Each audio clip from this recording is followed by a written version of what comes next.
قل اللهم مالك الملك تؤتي الملك من تشاء وتنزع الملك ممن تشاء وتعز من تشاء وتذل من تشاء بيدك الخير إنك على كل شيء قدير صدق الله مولانا العظيم وصدق رسوله النبي الكريم ونحن على ذلك لمن الشاهدين والشاكرين والحمد لله رب العالمين۔ بزرگان محترم، عزیز ساتھیو، قرآن مجید کی سورہ آل عمران کی ورس نمبر 26 آپ کے سامنے میں نے تلاوت کی، جس کے اندر اللہ رب العزت نے ارشاد فرمایا کہ آپ ان سے کہہ دیجئے کہ بے شک ملک اللہ ہی کے قبض قدرت کے اندر ہے، اللہ ہی ملک کا مالک ہے، جہاں کا مالک ہے، دنیا کا مالک ہے۔ وہ جس کو چاہتا ہے یہ ملک عطا کرتا ہے اور جس کو چاہتا ہے یہ ملک اس سے چھین لیتا ہے۔ عزت اور ذلت اسی کے ہاتھ کے اندر ہے۔ تمام کی تمام خیر، بھلائیاں، خوبیاں، اچھائیاں اسی کے دست قدرت کے اندر ہے، اور یہ وہ پروردگار ہے کہ جو ہر چیز کے اوپر قادر ہے۔ میں اپنی گفتگو کا محور آج علامہ اقبال کے اس شعر سے کروں گا اور اسی کے اوپر رکھوں گا، چونکہ آج جیسا کہ آپ جانتے ہیں کہ حسن اتفاق ہے کہ 26 جنوری بھی ہے اور آج جمعہ کا دن بھی ہے، لہٰذا جو باتیں آج کی جائیں گی وہ 26 جنوری سے متعلق ہوگی، اسی طرح 15 اگست اور اسی طریقے سے 26 نومبر، یہ جو 3 ایام ہیں بہت ہی اہم شمار کیے جاتے ہیں ہندوستان کی تاریخ کے اندر، تو انشاءاللہ اسی پہ ہماری گفتگو ہوگی۔ اقبال نے کہا تھا کہ چشتی نے جس زمیں میں پیغام حق سنایا، چشتی نے جس زمیں میں پیغام حق سنایا، نانک نے جس چمن میں وحدت کا گیت گایا، وحدت کی لے سنی تھی دنیا نے جس مکان سے، میر عرب کو آئی ٹھنڈی ہوا جہاں سے، میرا وطن وہی ہے، میرا وطن وہی ہے۔ یہ 3 تاریخ 15 اگست اور 26 نومبر اور 26 جنوری، 15 اگست 1947، 26 نومبر 1949 اور 26 جنوری 1950، یہ 3 ایام بہت ہی اہم شمار کیے جاتے ہیں ہندوستان کی تاریخ کے اندر۔ کب کیا ہوا تھا آپ اس سے بخوبی واقف ہیں، لیکن موقع اور محل کی مناسبت سے ایک مرتبہ اس کے اوپر روشنی ڈالنا میں مناسب سمجھتا ہوں، تاکہ پھر سے وہ باتیں، وہ تاریخیں ہمارے ذہن کے اندر آ جائیں۔ آپ جانتے ہیں کہ 15 اگست 1947 سے پہلے یعنی 14 اگست تک ہم یہ کہہ سکتے ہیں کہ سارے کے سارے ہندوستانی یورپین کے قبضے میں تھے، برٹش کے دور حکومت کے اندر ہم زندگی گزار رہے تھے، اور وہ زندگی ایک سمجھیے کہ غلامانہ زندگی تھی۔ گویا کہ ہم کہتے ہیں اس کو کہ پورا کا پورا ہندوستان یہ ایک کالونی تھا، اور ہندوستان کے علاوہ بہت سارے دوسرے ممالک بھی انگریزوں کی کالونیاں بنی ہوئی تھی اس زمانے کے اندر، یا انگلش کا ایک ورڈ آتا ہے ڈیپینڈنسی۔ تو 15 اگست 1947 سے پہلے سارے کے سارے ہندوستان گویا کہ ڈیپینڈنسی کے اندر تھے، یا جو ہے پھر کالونی تھے۔ کس کی کالونی، کس کی ڈیپینڈنسی؟ یہ جو ہے انگریزوں کی ڈیپینڈنسی کے اندر ہم سب کے سب تھے۔ جب 15 اگست 1947 ہو گیا تو گویا کہ اس دن جو ہے برٹش پارلیمنٹ کے اندر یہ سائن کر دیا گیا وہاں کے کراؤن نے یا وہاں کی کوئن نے کہ اب جو ہے ہندوستانیوں کو ہم جو ہے 15 اگست 1947 سے آزادی دے رہے ہیں، اس لیے ہم جو ہے 15 اگست 1947 کو آپ انڈیپینڈنس کے نام سے ہم یوم آزادی کے نام سے مناتے ہیں۔ اس کے بعد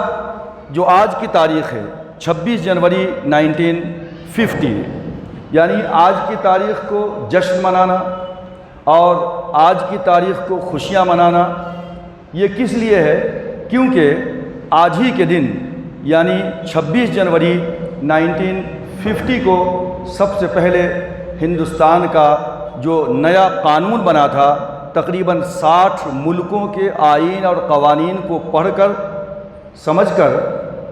تقریباً 2 سال 11 مہینے 18 دن کے اندر جو مسودہ جو قانون ہمارا نیا تیار ہوا تھا وہ 1949 کے اندر 26 نومبر کو تیار ہو گیا تھا، لیکن اس کو نافذ کیا گیا، اس کو لاگو کیا گیا، اس کو امپلیمنٹ کیا گیا، اور اس کے اندر یہ لکھا گیا کہ we are the people of India, کہ جو بھی قوانین بنے ہیں یہ ہم سب نے مل کر کے بنایا ہے، ہم سب کی سہمتی ہوئی ہے، اور ہم سب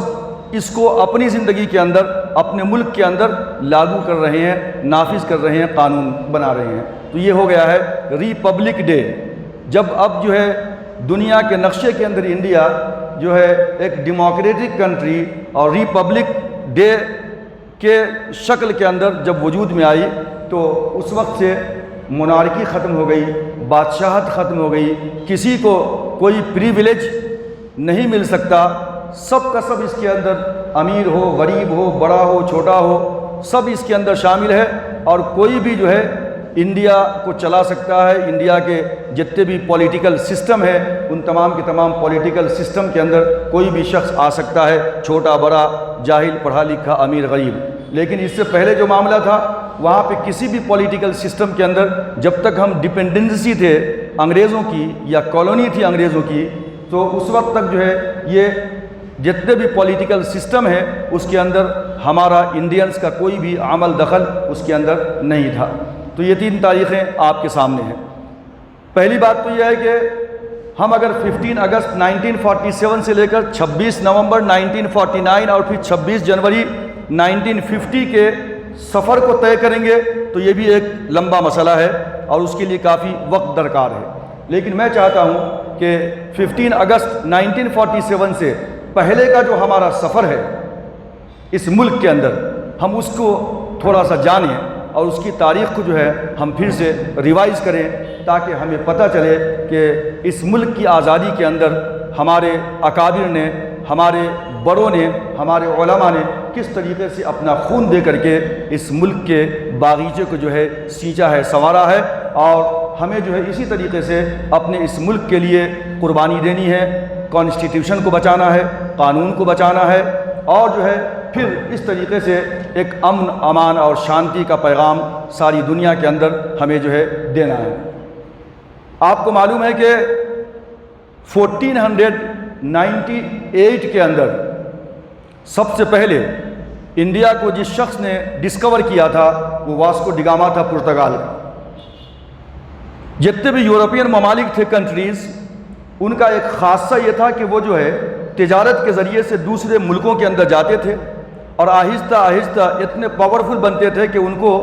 زیر کر لیتے تھے، ان کو اپنا غلام بنا لیا کرتے تھے اور وہاں ان کی حکومت بن جایا کرتی تھی۔ لہٰذا آپ دیکھتے ہیں کہ اس وقت برٹش اس حیثیت کا مالک تھا کہ اس کے دور حکومت میں سورج غروب نہیں ہوتا تھا۔ آسٹریلیا پہ اس کی حکومت، نیوزی لینڈ کے اوپر اس کی حکومت، افغانستان پہ اس کی حکومت، اور انڈیا، پاکستان، بنگلہ دیش جب ڈیوائیڈ نہیں ہوا تھا تو یہاں بھی اسی کی حکومت تھی، اور یہاں تک کہ جو ہے امریکہ کے اندر بھی اسی جو ہے لندن کا اور انہی لوگوں کا جو ہے برٹش کا جو ہے رول امریکہ کے اوپر بھی تھا۔ تو کہتے ہیں کہ برٹش کے دور حکومت میں اس زمانے میں سورج غروب نہیں ہوتا تھا، کہیں نہ کہیں اس کی حکومت بہرکیف موجود تھی، اتنے پاورفل، اتنے طاقتور تھے وہ لوگ۔ اپنے جو ہے تاجروں کو مختلف ممالک کے اندر بھیجتے تھے، اور جو ان کو پروفٹ اور منافع ہوتا تھا تجارت کے ذریعے سے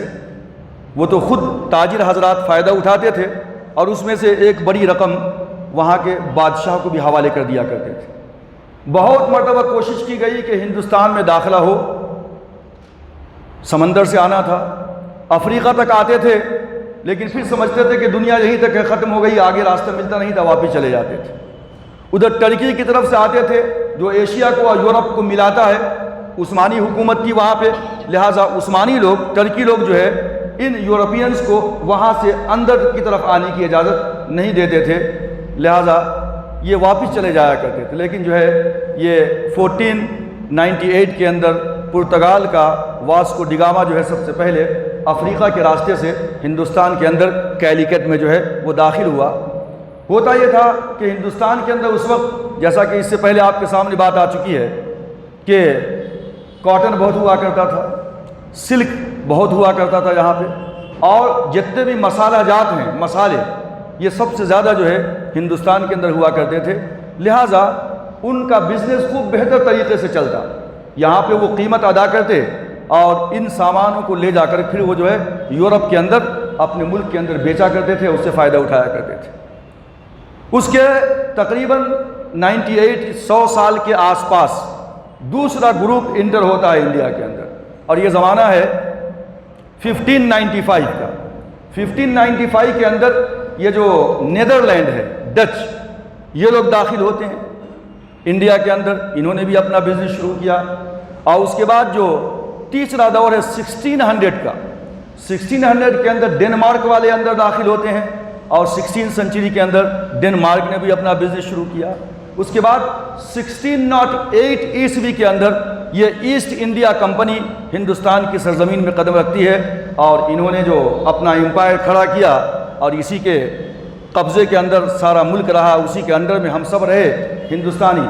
یہ 1608 کے اندر داخل ہوتے ہیں۔ اور اس کے بعد جو 5واں ملک ہے وہ 1664 عیسوی کے اندر یہ فرانس ہے، یہ فرانس بھی یہاں پہ اندر داخل ہوتا ہے۔ اس طریقے سے یہ 5 ملک جو ہے اندر آئے۔ اب کیا ہوا کہ جو چیزیں آسانی سے ملتی تھیں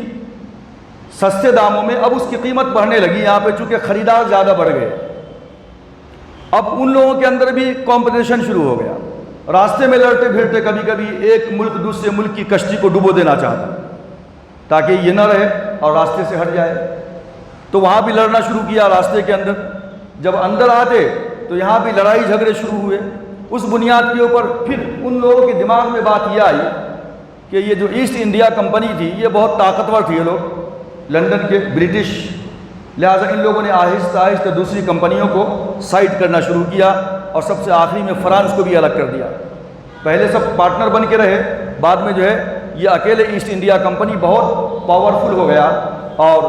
پھر جو ہے انہوں نے سوچا کہ اگر ہم کوئی چیز 100 روپے میں خریدتے ہیں تو ظاہر سی بات ہے کہ اس پہ جو خرچ ہوا ہوگا وہ 50 روپے کا ہوا ہوگا، کیوں نہ ہم وہ چیز خود بنانا شروع کریں۔ لہٰذا کمپنی کے ڈالنے کا خیال اور کنسیپٹ ان کے دماغ میں آیا، کمپنی بنا دی، کمپنی کھول دی، مینوفیکچرنگ بھی خود ہی ان لوگوں نے کرنا شروع کر دیا۔ اب اس کے بعد کیا ہوتا تھا کہ جہازوں کے اندر عملہ کو لانا ہے، ورکرز کو، کام کرنے والوں کو، یہ ورکرز اور عملہ کے بہانے بہت بڑی فوجی طاقت کو جمع کر رہے تھے، یہ لوگ فوج کو بلا لیا کرتے تھے۔ سامان منگوانا ہے اور اس کا بہانہ بنا کر کے وہ لوگ جو ہے کیا کرتے تھے،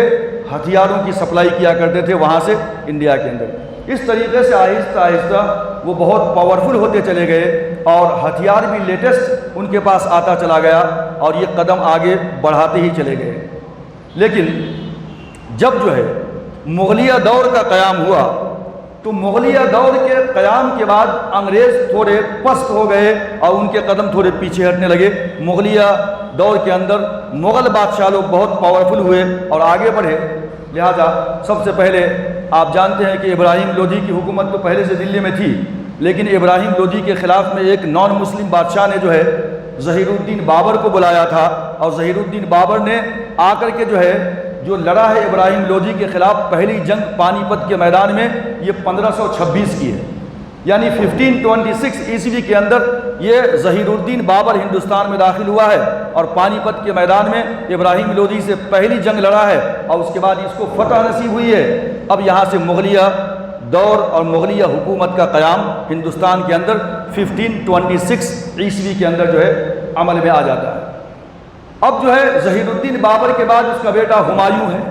پھر اس کے بعد اس کا بیٹا اکبر ہے، اکبر نے بھی پانی پت کی لڑائی لڑی ہے، یہ دوسری جنگ سمجھی جاتی ہے، اور اکبر کے بعد جو ہے اورنگزیب ہے،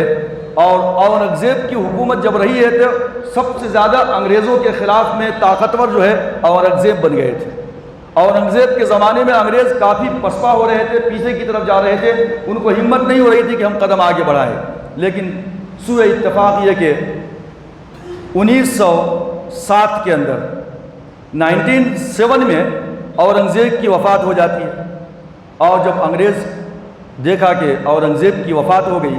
تو اب ان کے راستے کا جو سب سے بڑا کانٹا تھا، رکاوٹ، اورنگزیب کی رحمۃ اللہ علیہ کی شکل میں، وہ مٹ گیا۔ اب ان لوگوں نے جو ہے بہت ہی طاقت و قوت کے ساتھ اپنا قدم آگے بڑھانا شروع کیا۔ ادھر اللہ تبارک و تعالیٰ نے یعنی 1707 کے اندر 1707 میں ان کی وفات ہوئی ہے، اور 1703 کے اندر اللہ تبارک و تعالیٰ نے ایک بہت بڑی عظیم پرسنالٹی کو پیدا کیا جن کا نام تھا شاہ ولی اللہ محدث دہلوی رحمۃ اللہ علیہ۔ شاہ ولی اللہ 1707 میں پیدا ہوئے، جوان ہوئے۔ اس کے بعد انہوں نے دیکھا کہ یہ جو انگریز ہے یہ تو پورے ملک کے اوپر قابض ہوتے چلے جا رہے ہیں، آگے چل کر کے بڑا مشکل کھڑا ہوگا ہم لوگوں کے لیے۔ جو مغل بادشاہ ہیں یعنی اورنگزیب رحمۃ اللہ علیہ کے بیٹے، یہ تو آپس میں ہی ایک دوسرے کو لڑنے میں اور مارنے میں لگے ہوئے ہیں، اور جتنے بھی نواب ہیں یہ سب کے سب خواب غفلت میں سوئے ہوئے ہیں، ان کو کوئی ہوش نہیں ہے۔ انہوں نے سب کو جگایا کہ ہوش کے ناخن لو، انگریز بہت تیزی کے ساتھ اپنا قدم آگے بڑھا رہے ہیں، آگے چل کر کے بہت مصیبت کھڑی کریں گے، لیکن کوئی بھی جو ہے سن نہیں رہا تھا۔ شاہ ولی اللہ محدث دہلوی رحمۃ اللہ علیہ نے افغانستان کے جو ہے ایک شخص تھے جو ہے احمد ابدالی، شاہ احمد ابدالی جو وہاں کا حاکم تھا، اس کو بلایا، اور شاہ احمد ابدالی نے جو ہے 1761 کے اندر 1761 عیسوی کے اندر انہوں نے جو ہے مراٹھا کو شکست دیا ہے، اور یہ مراٹھا بھی اس وقت بہت سر اٹھا رہے تھے اورنگزیب کے بعد، اور جو ہے پھر یہ دلی تک پہنچ چکے تھے۔ ادھر پنجاب کے اندر یہ ہو رہا تھا کہ سکھ بہت زیادہ اپنا سر اٹھا رہے تھے اور مسلمانوں کو بہت زیادہ ظلم و ستم کا نشانہ بنا رہے تھے، لیکن ہوا یہ کہ 1761 میں تو جو ہے وہ شاہ ابدالی احمد ابدالی افغانستان سے آ کے لڑے، چلے گئے، اور 1762 کے اندر یہ شاہ ولی اللہ جو ہے رحمۃ اللہ علیہ دنیا سے چلے گئے۔ اس کے بعد انگریز اس قدر جو ہے تیزی کے ساتھ آگے بڑھتے رہے کہ تقریباً 1757 کا واقعہ ہے۔ 1757 عیسوی کے اندر انگریز نے جو پہلا حملہ کیا ہے ایسٹ انڈیا کمپنی نے، وہ بنگال کو اپنا نشانہ بنایا۔ آپ کو معلوم ہے کہ بنگال کے اندر نواب سراج الدولہ تھے، نواب سراج الدولہ کے اندر جو وزیر تھا میر جعفر، اس نے غداری کی، اور میر جعفر کی غداری کی وجہ سے جو ہے پلاسی کے میدان کے اندر نواب سراج الدولہ شہید کر دیا گیا، اور اس کے بعد جو ہے انگریز کو پہلی کامیابی جو ہے بنگال کے اندر مل گئی۔ جب انگریز کو پہلی کامیابی ملی 1757 کے اندر، تو اس کے بعد بہار کا ایک علاقہ ہے بکسر، بکسر کے اندر ایک نواب تھا شجاع الدولہ، اودھ کا نواب جس کو جانتے ہیں لوگ، اور جو اورنگزیب کا بادشاہ تھا اس کا نام تھا شاہ عالم، اور جو بنگال کا ایک نواب تھا سراج الدولہ تو شہید ہو چکے تھے، ایک اور نواب تھا وہ جو ہے میر قاسم تھا۔ لہذا بہار کے شجاع الدولہ، شاہ عالم اورنگزیب کے، اور میر قاسم بنگال کے، ان تینوں نے مل کر کے پروگرام بنایا کہ کیوں نہ ہو کہ ہم تینوں مل کر کے اچانک جو ہے انگریزوں کے اوپر حملہ کریں، ایسٹ انڈیا کمپنی کے اوپر، اور اس طریقے سے ہم اس کو پسپا کریں، ہندوستان سے بھگائیں۔ لیکن ہوا یہ کہ ان تینوں کی فوج کو بھی جو ہے ایسٹ انڈیا کمپنی نے کچل دیا، اور اس طریقے سے یہ واقع ہے 1764 کا۔ 1757 میں نواب سراج الدولہ چلے گئے، پہلا معرکہ جیت لیا انہوں نے۔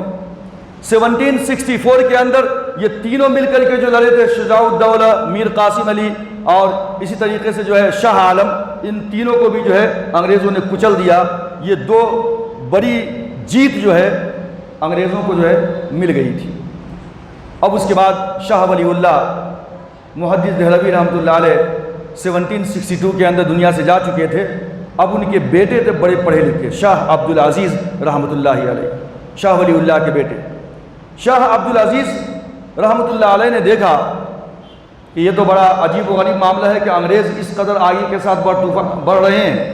نواب سراج الدولہ کو ختم کر دیا، تین بڑی بڑی طاقتوں کو شکست دے دیا، لہٰذا کچھ کرنا چاہیے۔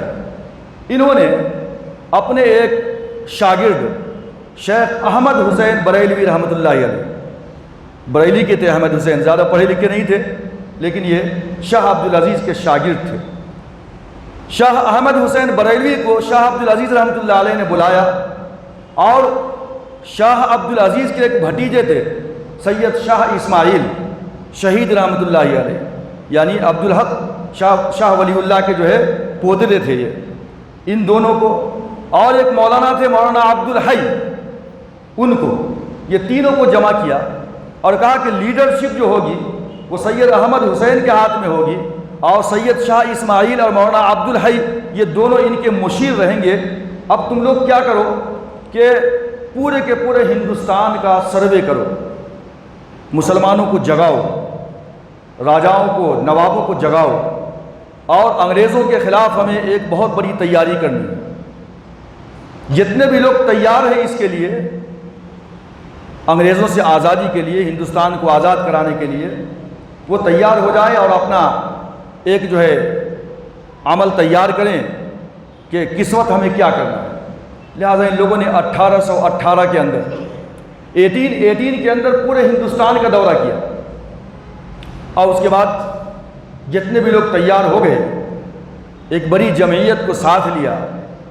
اور سوچا کہ شروع کہاں سے کیا جائے، چونکہ معاملہ ایسا ہوتا تھا کہ اگر اس ریاست کے اندر بغاوت پھوٹی انگریزوں کے خلاف، پوری فوج جاتی تھی، لیٹسٹ ہتھیار ہیں، سب کو کچل دیا کرتے تھے یہ لوگ، اور یہ نہتے ہوتے تھے، ان کے پاس طاقت و قوت نہیں ہوتی تھی۔ لہٰذا ہم نے دیکھا کہ انگریزوں نے، آج کہتے ہیں کہ بہت بڑا جو ہے ریلوے کا جال بچھا دیا ہے۔ یہ ریلوے کا جال جو بچھایا وہ ہندوستانیوں کی، ہمارے آپ کی سہولت کے لیے نہیں تھا، بلکہ اس کا مقصد یہ ہوتا تھا کہ اگر کئی جگہوں کے اوپر بغاوت انگریزوں کے خلاف پھوٹ پڑے تو ساری کی ساری قوت کو، فوجیوں کو ٹرین کے ذریعے سے موبلائز کیا جائے، اور جہاں ضرورت پڑے وہاں پہ اتار کر کے ان کو کچل دیا جائے۔ یہ مقصد تھا ریلوے لائن کو پورے ہندوستان کے اندر ریلوے پٹریوں کا جال بچھانے کا۔ لہذا شاہ عبدالعزیز اور پھر سید احمد حسین بریلوی، سید شاہ اسماعیل، مولانا عبدالحی اور جتنے بھی لوگ شریک تھے اس کے اندر، انہوں نے سوچا کہ بھائی یہ سکھ لوگ بہت پریشان کر رہے ہیں، مسلمانوں کو پر ظلم و زیادتی کر رہے ہیں، بہتر یہ ہوگا کہ افغانستان کے قریب میں جو ہے بارڈر پہ پشاور، ہم پشاور کو اپنا جگہ بناتے ہیں پہلے، اور یہیں سے ہم پہلے سکھوں پہ حملہ کریں گے، اور اس کے بعد آہستہ آہستہ ہم آگے بڑھیں گے، پیچھے سے افغانستان ہوگا سیف سائڈ بارڈر، اور آگے ہم بڑھتے چلے جائیں گے۔ لہٰذا 1820 کے اندر یہ جنگ لڑی گئی سکھوں کے خلاف، اور اس کے اندر جو ہے یہ مسلمان فتح یاب ہوئے، جیت گئے، سکھوں کو شکست ہوئی، اور اس طریقے سے پہلی اسلامی حکومت کی بنیاد گویا کہ ان لوگوں نے وہاں پہ ڈالی۔ لیکن چونکہ سید شاہ اسماعیل کے بارے میں معلوم ہے کہ بہت سخت تھے، اور اس کے اندر جو بھی لوگ آئے تو اسلامی قانون جب نافذ کیا گیا تو شروع کے اندر تو اسلامی حکومت بنا لیں گے، بہت تیزی کے ساتھ آگے بڑھے، لیکن جب فالو کرنے کا وقت آیا تو آگے پیچھے ہونے لگے، اختلافات ہو گئے، تھوڑے لوگ نفاق کا شکار ہو گئے، بعض لوگ مخبر ہو گئے، انگریزوں کو خبر دینے لگے۔ اس طریقے سے یہ 1820 کے اندر جس کو جانا جاتا ہے تاریخ کے اندر تحریک شہیدین کے نام سے، یہ شہیدین کون ہیں؟ سید احمد شاہ بریلوی رحمۃ اللہ علیہ اور سید شاہ اسماعیل، تو یہ تحریک شہیدین کہلائی، اور 1820 میں جن کو فتح ملی تھی، اسلامی حکومت کا قیام عمل میں لایا تھا، یہ تقریباً 10 سالوں کے بعد یعنی 1831 کے اندر 1831 عیسوی میں تمام کے تمام سکھوں نے پروگرام بنا کر کے پھر سے حملہ کیا، اور مسلمانوں کی مٹبھیڑ ہوئی، اور اس کے اندر یہ سید احمد شہید بریلوی رحمۃ اللہ علیہ بھی شہید ہو گئے، اور سید اسماعیل شاہ شہید بھی شہید ہو گئے۔ اسی لیے ان کو تحریک شہیدین کہا جاتا ہے، اور پورے کے پورے لوگوں کو کچل دیا گیا۔ یہ تحریک مکمل طور پہ ختم کر دی گئی۔ زمانہ ہے 1831 کا، 1831 عیسوی کا۔ بڑی مایوسی ہوئی مسلمانوں کو۔ 1757 میں نواب سراج الدولہ چلا گیا، 1762 کے اندر 64 کے اندر یہ شاہ عالم میر قاسم اور بکسر کی جو اودھ کا نواب شجاع الدولہ سے جو لڑائی ہوئی تھی وہاں بھی شکست کھا گئے تھے۔ اب یہاں پہ پھر یہ تیسری شکست بھی ان کو ہو گئی کہ سکھوں نے ان کو شکست دے دیا، ہر طرف ایک مایوسی چھا گئی مسلمانوں کے اندر۔ لیکن پھر جو ہے یہ لوگ اٹھے، منظم ہوئے، جو لوگ بچ گئے تھے، اور ان لوگوں نے اب پروگرام بنایا کہ ہم کچھ ایسا پروگرام بناتے ہیں کہ ملک کے مختلف مقامات کے اوپر ایک ہی دن بغاوت کیا جائے انگریزوں کے خلاف۔ اور وہ تاریخ متعین کیا ان لوگوں نے 31 مئی 1857 کی تاریخ، جس کو ہم تاریخ کے اندر غدر کے نام سے جانتے ہیں۔ انگریزوں نے اس کو غدر کا نام دیا تھا اور ہم نے انڈینز نے اس کو انقلاب کا نام دیا تھا۔ یہ انقلاب اور غدر کا معاملہ کیا تھا؟ مسلمانوں نے طے کیا تھا کہ 31 میں 1857 کو ہم ہندوستان کے مختلف علاقوں کے اندر ایک ساتھ انگریزوں کے خلاف بغاوت کریں گے، کہاں کہاں اپنی فوج بھیجیں گے یہ۔ لیکن اس سے تقریباً 20 دن پہلے ہی میرٹھ کی چھاؤنی کے اندر ایک بالکل ان ایکسپیکٹڈ واقعہ پیش ہو گیا۔ یعنی یہ جو پلان تھا، یہ پروگرام ان کا مکمل ہوا نہیں، اور وہ پروگرام کچھ دوسرے طریقے کا رخ لے لیا، اور وہ یہ تھا کہ میرٹھ کی چھاؤنی میں انگریزوں کا جو ایک سپاہی تھا، اب وہاں پہ تو انگریز بھی تھے، مسلمان بھی تھے، ان کی فوج کے اندر کام کرنے والے بہت سارے مسلمان بھی تھے انگریزوں کے گروپ کے اندر، کیمپ کے اندر، آپ جانتے ہیں۔ منگل پانڈے یہ ایک فوجی تھا، ایک سپاہی تھا انڈین، لیکن انگریزوں کی فوج میں تھا۔ لہذا انگریزوں نے کیا کیا کہ ان کے ول پاور کو کرش کرنے کے لیے منگل پانڈے کو یہ کہا کہ یہ جو کارتوس ہے اس کے اوپر ایک کیپ ہوا کرتا تھا، تو اس کیپ کے اوپر انگریزوں نے گائے کی چربی اور سور کی چربی ملا کر کے لگا دیا، اور منگل پانڈے سے کہا کہ اس کو تم اپنے دانت سے کٹ کرو۔ اب ظاہر سی بات ہے کہ گائے کی چربی کو اگر منہ لگاتا ہے ایک نان مسلم تو اس کے لیے یہ بہت ہی ہتک ہے، اس کی عزت، ہتک عزت کا سوال ہے، اور مسلمان اگر سور کی چربی کو منہ لگاتا ہے تو اس کے لیے یہ ہتک عزت ہے۔ لہٰذا یہ دونوں گروپ انگریزوں سے بہت ناراض ہوا۔ منگل پانڈے جو اسی کا آرمی تھا، اسی کی فوج میں تھا، اس نے انکار کر دیا کہ میں ایسا نہیں کروں گا۔ جب اس نے انکار کیا تو انگریزوں نے منگل پانڈے کا کورٹ مارشل کروا دیا۔ جب کورٹ مارشل ہوا منگل پانڈے کا تو منگل پانڈے نے گولی چلا دی، اور اس کی گولی چلانے کی وجہ سے کیا ہوا کہ 2 انگریز سپاہی جو ہے مارے گئے، اور اس کے بعد ایک بہت بڑی بغاوت جو ہے پھوٹ پڑی۔ اور یہ پہلا موقع تھا، اصل پروگرام مسلمان بنا رہے تھے 31 میں اور 1857 کو ہم ایسا کریں گے، لیکن اس سے تقریباً 20 دن پہلے ہی یہ ان ایکسپیکٹڈ معاملہ پیش ہوا، اور ایک بہت بڑی بغاوت جو ہے وہاں پہ شروع ہو گئی۔ وہاں کی چوکی کو جو ہے ان لوگوں نے قبضہ کر لیا، اور اب جو مسلمان تھے یہ لوگ وہاں سے نکل کر پہنچے ہیں دلی کے اندر بہادر شاہ ظفر کے پاس۔ مغلیہ دور کا آخری چراغ بہادر شاہ ظفر کمزور تھے،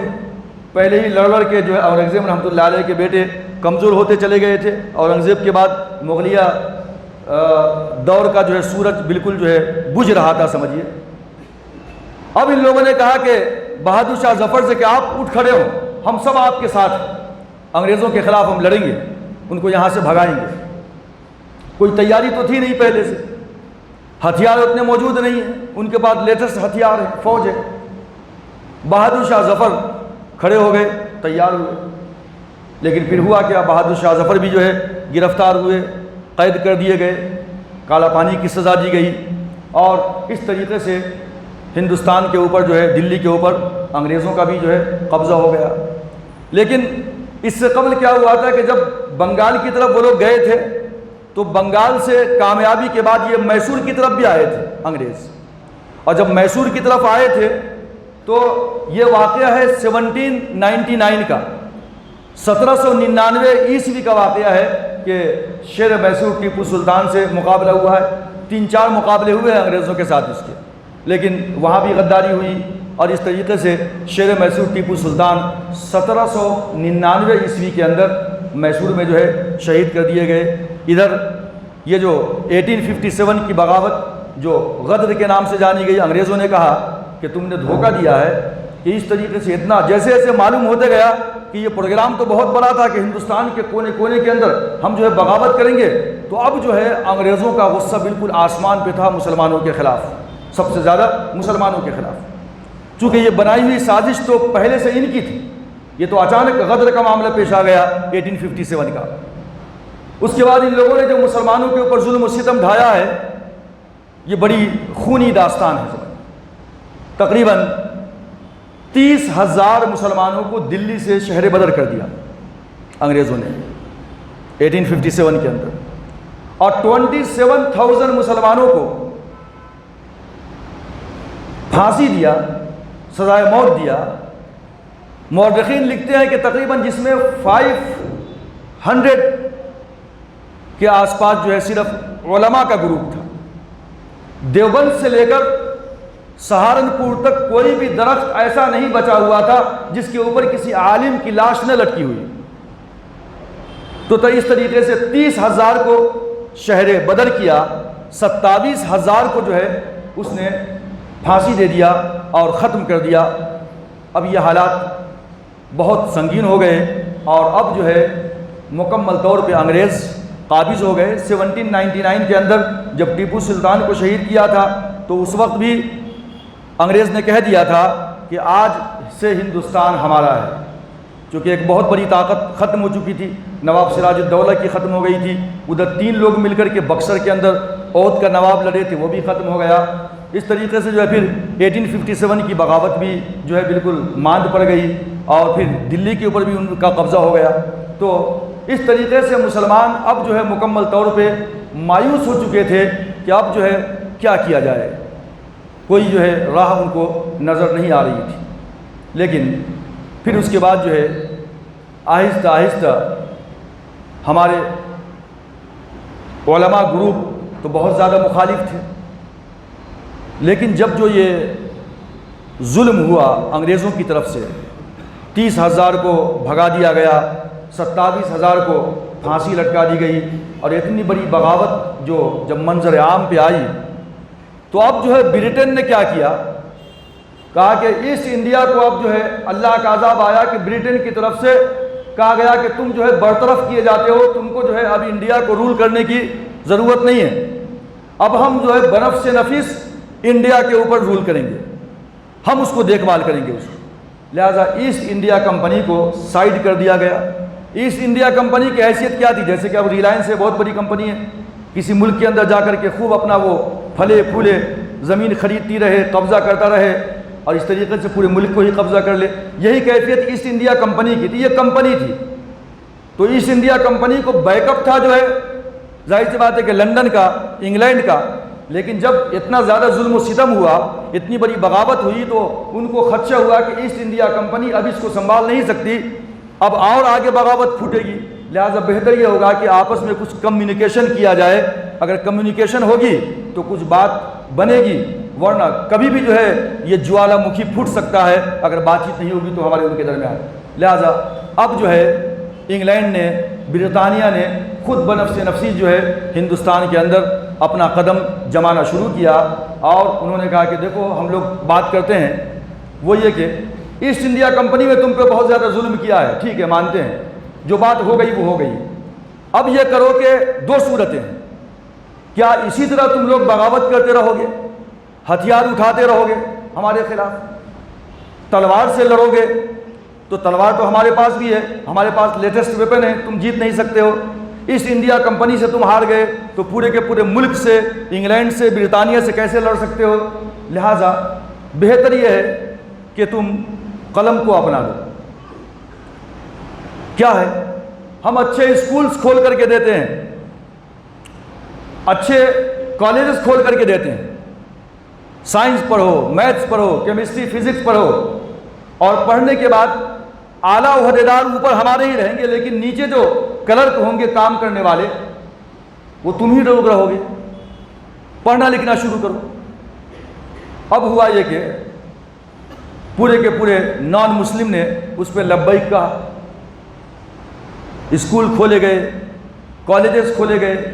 لیکن مسلمانوں نے اس کا بہت بائیکاٹ کیا۔ مسلمان نے کوآپریٹ نہیں کیا اور کہا کہ بہت نفرت تھی ان کو، چونکہ ان سے ملک چھن گیا تھا۔ نان مسلم کے لیے کیا تھا، جو پہلے مسلمان تھا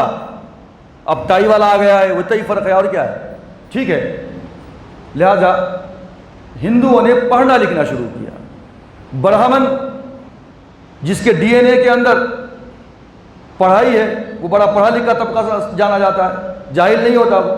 اس کو موقع ملا۔ اب یہ لوگ تو اور زیادہ میدان میں آگے بڑھے، اور اس طریقے سے جو ہے مسلمان بالکل پسپائی کا شکار ہو گئے۔ علماء حضرات جو ہے ادھر ادھر گاؤں میں جا کر پناہ لینا شروع کیا، اور پھر جو ہے انہوں نے کہا کہ اب ہم اپنے دین کو، مذہب کو بچائیں گے۔ چونکہ جب انگریزوں کا تسلط ہونے لگا تو پادری بھی آنے لگے۔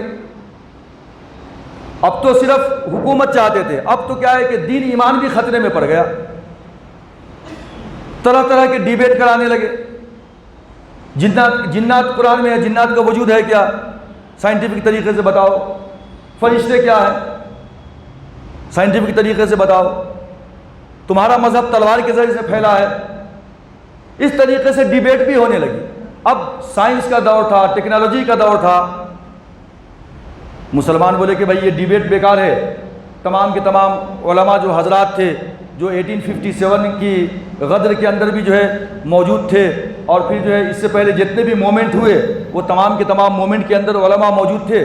سبوں نے گاؤں میں جا کر کہا کہ ہم مکتب کھولیں گے، مدرسہ کھولیں گے، اور وہاں سے اپنے بچوں کو پڑھائیں گے، کم سے کم دین اسلام تو زندہ رہے گا۔ پھر انگریزوں نے یہ بھی کیا تھا کہ جتنے بھی لوگ شہید ہوئے تھے، جو آرفن بچے تھے، ان کو جو ہے گود لینا شروع کیا اپنے قریب، پڑھائی فری میں، لکھائی فری میں، کھانا پینا فری میں، ان کے باپ نہیں ہے، یعنی ایک رحمت اور محبت اور شفقت کا دامن آگے پھیلایا۔ لیکن اصل میں وہ جو ہے ان کو بھی ایڈاپٹ کر رہے تھے اپنے مذہب کی طرف،